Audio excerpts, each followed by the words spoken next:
Iisa lang ang lagi kong pinagpapasalamat sa Diyos na ginawa ni Tatay Digong, ni former President Duterte sa akin.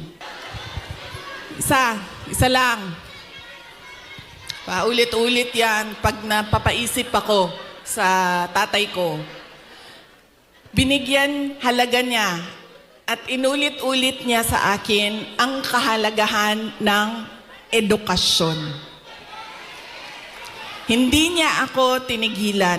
Alam niyo, si PRD, yun pong mga nasa harap, kailangan niyo po umupo kasi hindi makakita yung nasa likod.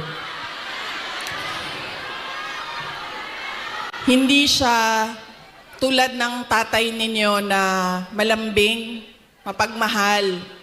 Hindi ganyan ang tatay ko. Ang tatay ko galing siya sa generation na laging galit. Diba?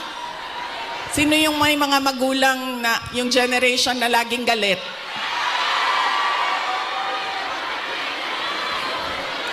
Yan. Galing dyan ang generation. Galing dyan ang tatay ko sa generation na yan. So, lagi siyang galit. So, sa akin, maalala ko, sinabi niya talaga sa akin, paulit-ulit habang ako ay lumalaki. Ikaw, sabi niya, hindi ka tao sa paningin ko. Napaisip ako noon, diba? Sabi ko, pusa o aso? Sabi, hindi ka tao sa paningin ko kung hindi ka abogado o doktor. Totoo yan.